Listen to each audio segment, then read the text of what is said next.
Barselona prezidenti Juan Laporta rasman iste'foga chiqdi. Gap shundaki, 15-mart kuni Barselona prezidentligiga saylov bo'lib o'tadi. Shu sabab Laporta va direktorlar kengashi a'zolari iste'foga chiqishdi.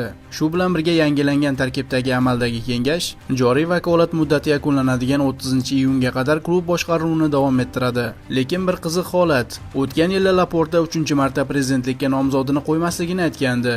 Biroq endi bu safar ham u nomzodlar qatorida bor. Nima ham derdik, yigit aytadi ham, qaytadi ham.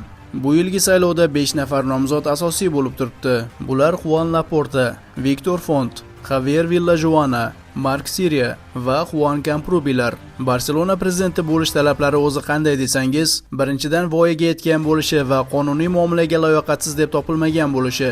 Ikkinchidan, saylovlar e'lon qilingan paytda prezidentlikka nomzod bo'lish uchun kamida 10 yil, boshqaruv kengashi a'zosi bo'lish uchun esa kamida 5 yil kengash a'zosi bo'lgan bo'lishi kerak. Uchinchidan, saylovlar e'lon qilingan vaqtda a'zolik huquqlari to'xtatilgan bo'lmasligi. To'rtinchidan, saylovlar e'lon qilinishidan oldingi 2 yil ichida Barselona bilan futbolchi, murabbiy, texnik xodim yoki oddiy xodim sifatida bog'liq bo'lmagan bo'lishi. 5-dan, saylovlardan oldingi 5 yil ichida klub tomonidan og'ir qoidabuzarlik uchun jazolanmagan bo'lishi. 6-dan, agar nomzod saylovlarni e'lon qilgan boshqaruv kengashi yoki muvaqqat boshqaruv qo'mitasi a'zosi bo'lsa va yana nomzodini qo'ymoqchi bo'lsa, saylov jarayonining 6-bosqichigacha rasman iste'fo berib, lavozimidan ketgan bo'lishi kerak. Laporta ham xuddi shu bandga muvofiq iste'foga chiqdi. 7-dan, amaldagi saylovchilar ro'yxatiga kiritilgan bo'lishi va 8-dan, prezidentlikka da'vogar bo'lgan shaxs Kataloniyada fuqarolik yashash joyiga ega bo'lishi talablari qo'yilgan. Endi nomzodlardan saylov bo'yicha tanqidiy fikrlar bo'layotgani eng ahamiyatli joyi. Victor Font, Nasal Tres tomonidan aytadigan bo'lsak, klub Juan Laportaning prezidentlik muddati yakunlanayotgan so'nggi soatlarda Palau Blaugranani qurish bo'yicha yana bir va'dani e'lon qilganidan uyalyapmiz. Lekin bunga hayron emasmiz ham, chunki yillar davomida kechikishlar va bajarilmagan majburiyatlar bo'lib kelgan. Laporta yana bir bor a'zolar bilan o'yin o'ynayapti.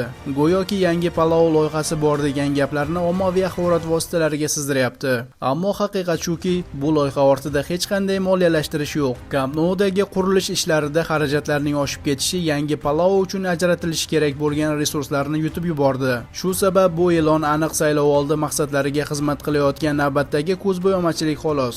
Saylovlar yaqinlashar ekan, Laporta va hozirgi boshqaruv tomonidan e'lonlar yomg'irdek yog'ilayotgani tasodif emas. Juda yaqin orada buning sababini tushuntirib beramiz.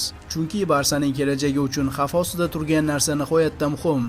Javier Villajoana a'zolarning imkon qadar keng ishtirok etishini ko'zlagan saylovlarda klub nega pochta orqali ovoz berish huquqini yengillashtirmayotganini tushunish qiyin. Agar klub haqiqatan ham a'zolar ishtirokiga ishonsa, ovoz berishni cheklashi emas, balki uni osonlashtirish kerak. Axir o'tgan saylovlarda 20 mingdan ortiq a'zo pochta orqali muvaffaqiyatli ovoz bergan. Barsadek klub bitta prezident va uning boshqaruvi uchun shaxsiy mulkdek boshqarilishi mumkin emas. Ayniqsa institutsional jihatdan beqaror davrda. Klub xavf ostida. Ammo agar a'zolar birlashib, haqiqatan ham a'zolari, muxlislari va kelajak avlodlarga tegishli bo'lgan Barsani qayta tiklashga kirishsa, uni hali ham saqlab qolish mumkin. Ko'rib turganingizdek, a'zolar saylovdan mamnun emas. Xulosa esa o'zingizdan. Fikrlaringizni izohlarda yozib qoldiring va sahifamizga obuna bo'lish esdan chiqmasin.